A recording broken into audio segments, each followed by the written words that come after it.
भीम।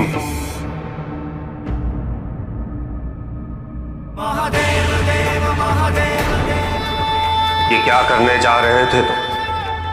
आपके दर्शन की अभिलाषा थी, किंतु आपके दर्शन नहीं हो पाए,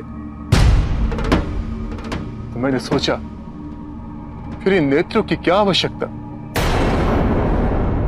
यदि मैं आपको नहीं देख सकता हूं तो मैं इस संसार को भी नहीं देखूंगा।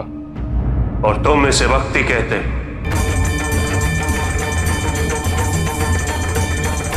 ये भक्ति नहीं, अपने आराध्य को विवश करने का प्रयास है, उसे प्रसन्न करने का नहीं। हठ है ये, जो मुझे कभी स्वीकार नहीं। किंतु प्रभु, दशानन ने अपने 9 शीश काटकर भी तो हठ ही किया था ना, और आपने उसे अपना सबसे महान भक्त होने का वरदान दिया था। पर प्रभु, मुझसे ऐसी क्या भूल हो गई कि आप कुपित हो गए? तुम्हारी भूल यह है कि तुम भक्ति को समझ ही नहीं पाए। भक्ति का कोई संक्षिप्त मार्ग नहीं होता भीम। मैंने दशानंद को दर्शन केवल इसलिए नहीं दी कि उसने अपने 9 शीर्ष मुझे अर्पित किए थे, अपितु इसलिए क्योंकि उसकी भक्ति का योग पूरा हो चुका था। मुझसे पहले उसने कई वर्षों तक ब्रह्मदेव की तपस्या की थी, इसलिए उसे रोकना और उसे वरदान देना अनिवार्य था।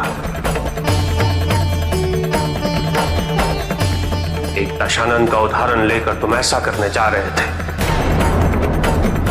कल कुछ और व्यक्ति तुमसे प्रेरित होकर तुम्हारी भक्ति की परिभाषा का अनुसरण करेंगे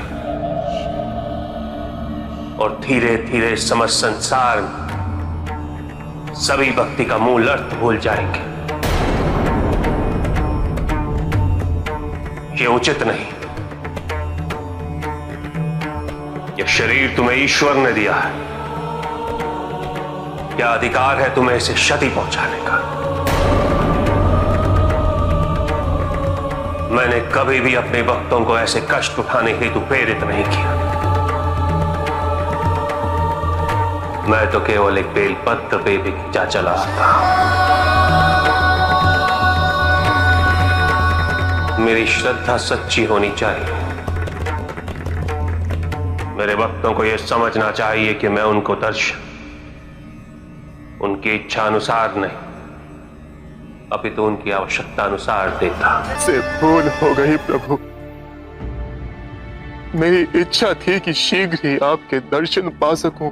देव देव महादेव शिव, वो इच्छा इतनी प्रबल हो गई कि वही मेरी आवश्यकता बन गई।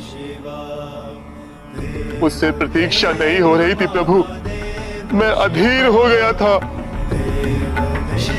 क्षमा कर दीजिए प्रभु,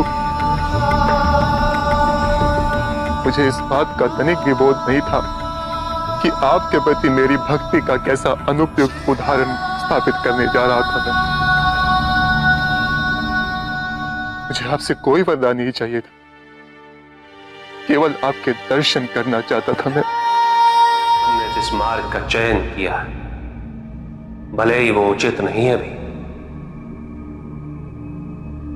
किंतु मैं तुम्हारी मंशा से परिचित हूं। तुम्हारी भक्ति निस्वार्थ, तुम्हारा मन पवित्र है।